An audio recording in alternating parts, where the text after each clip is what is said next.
नमस्कार, मैं अनिल शर्मा आपका एक बार फिर से स्वागत करता हूं अपने YouTube channel commerce by Pathak sir में। आज बिजनेस एनवायरनमेंट में जो टॉपिक हम करने वाले हैं वो बहुत इम्पोर्टेंट टॉपिक है और उस टॉपिक का नाम है इम्पोर्टेंस ऑफ बिजनेस एनवायरनमेंट। इसमें से अक्सर पर क्या हो जाता है, केस स्टडी पूछ ली जाती है आपसे, इसलिए ध्यानपूर्वक करेंगे इसको। तो importance of business environment, business environment की क्या इंपॉर्टेंस है एक बिजनेस के लाइफ में। बहुत ज्यादा इंपॉर्टेंस है। यदि बिजनेस अपने एनवायरनमेंट को स्कैन ना करे तो क्या होगा, उसका बिजनेस बंद करने तक की नौबत आ सकती है। ठीक है, वो बिल्कुल वैसा ही होगा यदि कोई व्यापारी लॉकडाउन में दुकान खोल लेता है बिना किसी जानकारी के, यानी कि उसने अपने एनवायरनमेंट को स्कैन नहीं किया और लॉकडाउन में दुकान खोल ली, जो कि उसके अगेंस्ट हो गई। उसके अगेंस्ट बात जाने का मतलब उसके अगेंस्ट कार्रवाई होगी। ठीक है ना, क्यों नहीं की? क्योंकि उसने एनवायरनमेंट स्कैन नहीं किया। ठीक है बात, ये बहुत इंपॉर्टेंट है कि आप एनवायरनमेंट को स्कैन करें। आपके आसपास होने वाली गतिविधियों को आप स्कैन करते रहें, एनवायरनमेंट पे नजर बनाए रखें। ठीक है, तो ये हर एक बिजनेस के लिए क्या है, इंपॉर्टेंस है। कुछ पॉइंट्स के जरिए मैं इसकी इंपॉर्टेंस आपको बताने की कोशिश करूंगा, बताऊंगा। ठीक है, तो आपने सीख लेना है। सबसे पहला जो इंपॉर्टेंस पॉइंट है आपका इंपॉर्टेंस का, वो है first mover advantage. First mover advantage. एक कंपनी जो किसी बिजनेस में, देखो एनवायरनमेंट में क्या होता है, दो चीजें होती है। अपॉर्चुनिटी भी होती है आपके पास और थ्रेट भी होती है,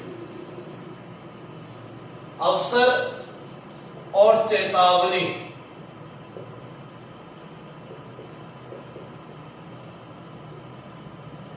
एनवायरनमेंट में हमेशा रहती, जैसे लॉकडाउन होना आपके आसपास से ही पता लगता है।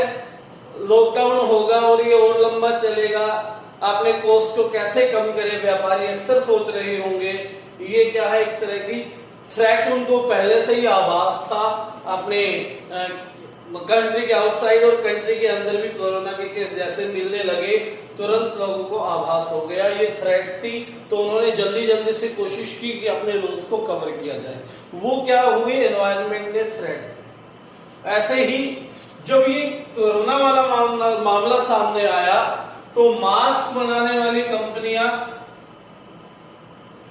और सैनिटाइजर बनाने वाली कंपनियों के लिए क्या है, अपॉर्चुनिटी।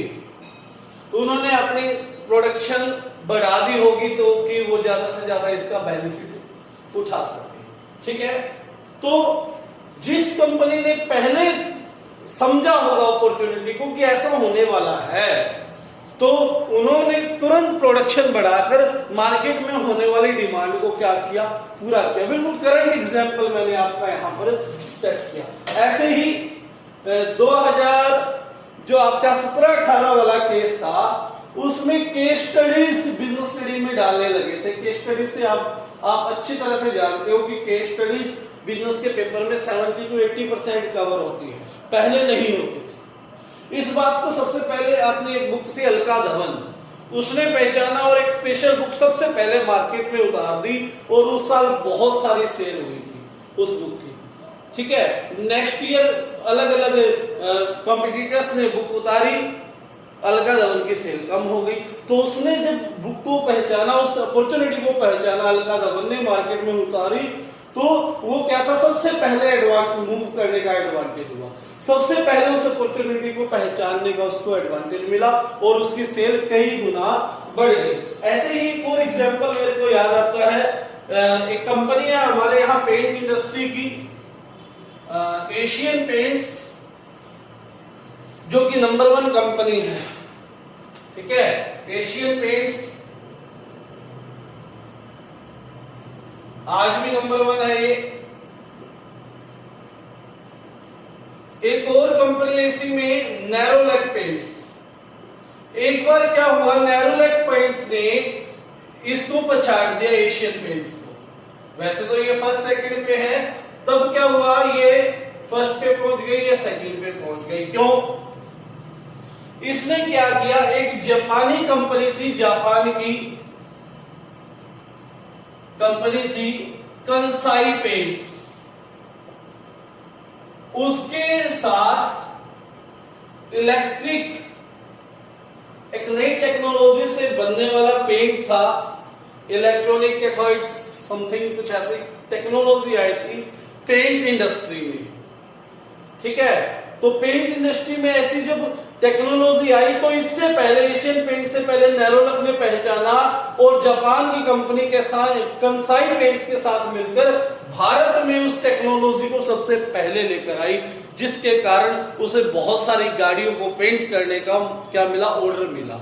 इसीलिए आज जब आप नेरोलैक की ऐड देखोगे ना, तो वो कहेगा आपकी गाड़ियों को सालों साल चमक रखने में कौन मदद करता है, नेरोलैक पेंट। अब घरों में भी करवाओ, अपनी ऐड में ऐसा कहता है। तो उस समय ये फर्स्ट पे पहुंच गए थे अपने कंसाई पेंट से कॉन्ट्रैक्ट का। इसने पहचाना कि ये टेक्नोलॉजी बहुत अच्छी है, मुझे अपने कंपटीटर एशियन पेंट से पहले क्या करना चाहिए, प्राप्त करना चाहिए। तो ये फायदा होता है फर्स्ट मूवर एडवांटेज। आप अपने एनवायरनमेंट को जब लगातार स्कैन करते रहते हो तो उसमें मिलने वाली अपॉर्चुनिटी को सबसे पहले पहचान कर उस अपॉर्चुनिटी का फायदा दूसरे कंपटीटर से पहले जब उठाते हो तो वो क्या होता है, फर्स्ट मूवर एडवांटेज होता है। ठीक है, बात समझ में आ गई। इसी तरह से एक एग्जांपल और है भारत में कि जो छोटी कारें बनाने वाली सबसे पहली जो कंपनी थी भारत में, वो थी मारुति उद्योग। उसने ये पहचाना कि छोटे परिवारों की भी नीड है कार की, उनके एक बजट के अकॉर्डिंग कार हमें उतारनी चाहिए।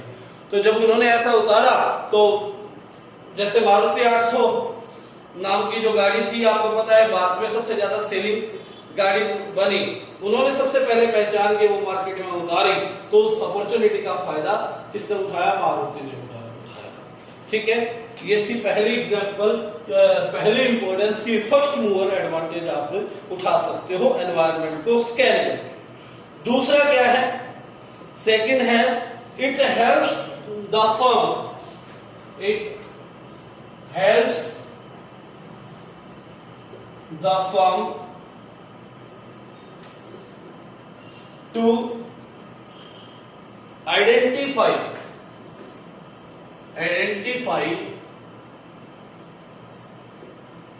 the threats। ये आपको हेल्प करता है बिजनेस एनवायरनमेंट कि आप थ्रेट्स को क्या करें, पहचाने। थ्रेट्स क्या होती है, मैंने आपको बताया, चेतावनियां।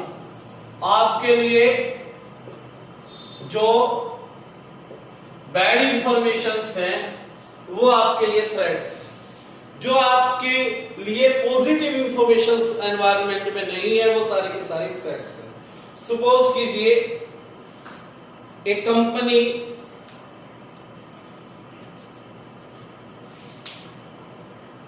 इंडिया के अंदर एग्जिस्ट करती है मार्कर बनाने के लिए, मार्कर बना रही है वो कंपनी, इसी का एग्जांपल ले लेते हैं। ठीक है, मार्कर की वैल्यू है 20 रुपए। इन्हें पता लगा कि बहुत जल्द इंडियन मार्केट में क्या उतरने वाले हैं, एक एमएनसी कंपनी उतरने वाली है, मल्टीनेशनल कंपनी आने वाली है, जिससे क्या होगा, वो कम दाम पर, रीजनेबल प्राइस पर, क्योंकि एमएनसी की जो प्रोडक्ट्स होते हैं उनके प्राइस और उनकी क्वालिटी रीजनेबल होती है। अच्छी क्वालिटी की चीजें रीजनेबल प्राइस पर वो अवेलेबल करवा पाते हैं क्योंकि उनकी टेक्नोलॉजी अच्छी होती है ना। तो अब इस कंपनी के लिए जो मार्कर बना रही है क्या होगी, चेतावनी होगी। अगर इसने एनवायरनमेंट को स्कैन किया होगा तो उसको पता लग जाएगा कि एमएनसी भारत में आएगी। अब हमें इससे बचना है, हमें अपने आप को सेफ मोड पर रखना है, तो क्या करना पड़ेगा, सिंपल सी बात है, अपने प्रोडक्ट को और अच्छा बनाना पड़ेगा और कॉस्ट इफेक्टिव भी बनाना। तो कॉस्ट को कम करने की सोचेगी और प्रोडक्ट को अच्छा करने की, ताकि उसके कंपटीटर के पास ज्यादा क्या ना जाए, कस्टमर ना चला जाए और उनको लॉस उठाना ना पड़े। तो ये थ्रेट पहचानेंगे उसको। ठीक है, समझ में आ गई बात। ऐसा ही एक एग्जाम्पल इंडियन मार्केट का आपको लेता हूं, शायद आपको और अच्छे से समझ में आ जाए। जब भारतीय मार्केट में, इंडियन मार्केट में जियो नेटवर्क आया था तो बहुत सारी कंपनियां जा रही थी छोड़कर। ठीक है, जैसे मेन तो 4 कंपनियां रही है इंडियन मार्केट में कम्युनिकेशन में, वोडाफोन, आइडिया और एयरटेल, बीएसएनएल। बीएसएनएल तो गवर्नमेंट की है। तो ये 4 कंपनियां थी। उस टाइम कब क्या हुआ, एक बाढ़ आई थी, उससे कुछ समय पहले, जियो से कुछ समय पहले यूनिनॉर, एयरसेल, वर्जन मोबाइल्स, ना जाने कितने प्रकार के सिम्स आ गई थी। लेकिन वो कहीं भी एयरटेल को और वोडाफोन को टक्कर देने में कामयाब ना हुई। ठीक है, टाटा इंडिकॉम ने भी उतारा था उस टाइम, टाटा ने एक और टाटा डोकोमो करके सिम उतारी थी। तो लेकिन वो इनको कंपटीशन नहीं दे सकी। इन्होंने क्या किया, अपने प्राइसेस कम कर लिए। ये देखते हो कि मार्केट में कंपटीशन बहुत है तो अपने प्राइसेस रीजनेबल रख दिए, कस्टमर लगातार इनके साथ बने रहे। जब ये छोड़ के जाने लगे, जब ये मार्केट को छोड़ गए, तो फिर से एयरटेल जैसी कंपनी मोनोपोली पे आ गई और 268 रुपए में 1 GB डाटा देने लगी। थोड़े ही दिन हुए थे कि इनके लिए एक और नई मुसीबत बनकर आई, जियो नेटवर्क, जिसने सब कुछ फ्री दिया 1 साल तक। ये कंपनियां अपने आप को एग्जिस्ट करके रखी। इन्होंने तुरंत क्या किया, 3 महीने के प्लान्स लेकर आए, लेकिन एक रीजनेबल प्राइस पर। लोगों ने फिर उन्होंने क्या किया, जो कि फ्री में तो दे नहीं सकती थी ये। जियो जैसा नेटवर्क जो है, कंपनी जो है, रिलायंस जैसी कंपनी ने सब कुछ फ्री में दिया, लेकिन ये कंपनियां फ्री नहीं दे सकती थी। तो इन्होंने क्या किया, अपनी क्वालिटी पर काम करना शुरू किया कि क्वालिटी बेटर बनाएंगे और रीजनेबल प्राइस रख दिए, जिससे उनकी कॉस्ट कवर हो सके। तो जब ऐसा उन्होंने किया तो केवल वोडाफोन और एयरटेल जैसी कंपनियां ही एग्जिस्ट हो सकी, बाकी लगभग तबाह हो गई।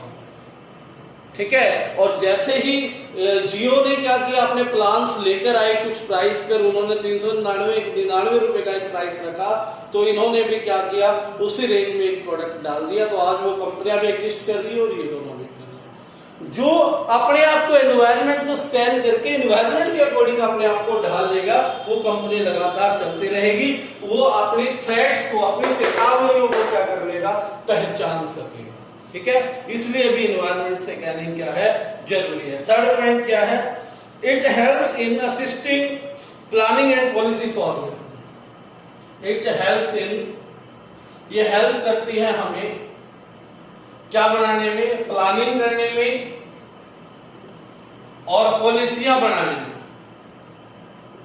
जब आप एनवायरनमेंट को स्कैन करते हो, एनवायरनमेंट को तो देखते हो, ठीक है, तो आप उसी के अकॉर्डिंग पॉलिसियां तैयार करते हो। पिछले एग्जाम्पल में मैंने कहा था कि जब नई मार्केट में नई कंपनी उतर रही है तो आप कंपटीशन की तरह की पॉलिसियां बनाते हो। जब आप अकेले रह जाते हो तो आप फिर मोनोपोली की तरह एंजॉय करते हो मार्केट का, अच्छे दाम भी कस्टमर से वसूलते हो।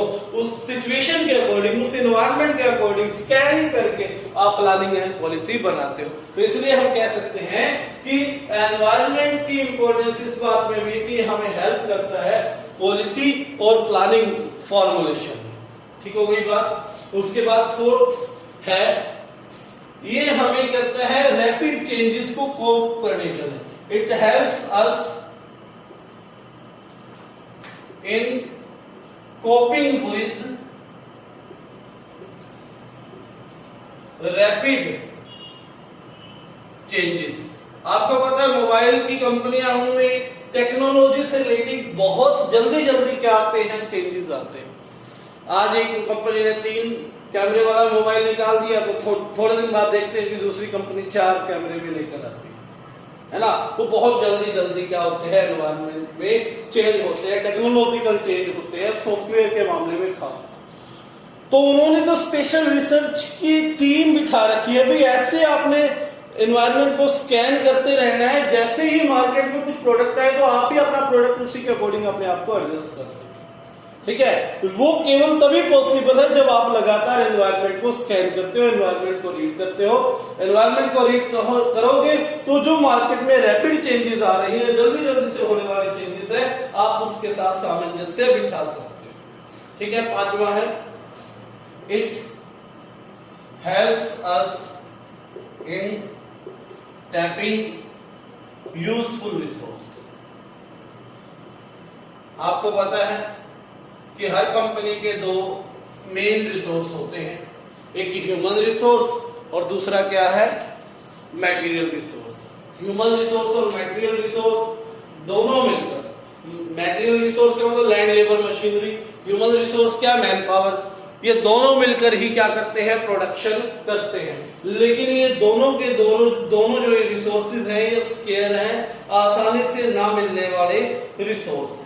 लेकिन एनवायरनमेंट जब आप स्कैन करते हो तब आपको यूजफुल रिसोर्स टैप करने में आसानी होती है। एनवायरनमेंट जब आप स्कैन करोगे बार बार तो आपको पता लगता रहेगा कि करंट में ये रिसोर्स कहां पर और किस रेट पर अवेलेबल है। ठीक है ना बात, तो उसी के अकॉर्डिंग क्या कर सकते हो, आप अपने रिसोर्सेज को प्राप्त कर सकते हो। तो इसलिए हम कह सकते हैं कि ये हमें क्या करता है, हेल्प करता है टैप करने में, क्या, यूजफुल रिसोर्स। और लास्ट क्या है, परफॉर्मेंस इंप्रूव करने में भी हमारी हेल्प करते हैं। परफॉर्मेंस इंप्रूवमेंट में भी क्या करते हैं, हमारी हेल्प करते हैं। ठीक है, इसमें हेल्प करते हैं, परफॉर्मेंस इंप्रूवमेंट में भी हमारी क्या करते हैं, हेल्प करते हैं। कैसे करते हैं, क्योंकि इंटरप्राइजेस जो है लगातार मॉनिटर करती हैं एनवायरनमेंट को और वो सुटेबल बिजनेस प्रैक्टिस फॉलो करती है, ना केवल इंप्रूव करने के लिए प्रेजेंट परफॉर्मेंस को, लेकिन साथ साथ एक लंबे समय तक फर्म को एग्जिस्ट करने के लिए भी क्या करती है, वो काम करती है। ठीक है, जैसे आज जो हम काम कर रहे हैं सिर्फ आज के समय एग्जिस्ट रहे इसलिए नहीं कर रहे, साथ हम ये भी देखते हैं कि फ्यूचर में लंबे समय तक, लॉन्ग रन में हम क्या रहे, एग्जिस्ट रहे, लगातार हम क्या कर सके, नई नई चीजें लोगों को दे सके, उनकी क्वालिटी लाइफ को बढ़ा सके। तो परफॉर्मेंस इंप्रूवमेंट में भी एनवायरनमेंट स्कैनिंग क्या करती है, आपकी हेल्प करती है। तो ये था आज का टॉपिक। ठीक है, जो आपने करना है, कल डायमेंशंस करेंगे एनवायरनमेंट के, जो कि बहुत इंपॉर्टेंट है। ये दोनों टॉपिक इंपॉर्टेंस और डायमेंशंस इंपॉर्टेंट है जो आपने करने हैं। ठीक है बात, तो आज के लिए इतना ही। चैनल को आप सब्सक्राइब करो और वीडियो आपको अच्छी लगी तो लाइक करो। धन्यवाद।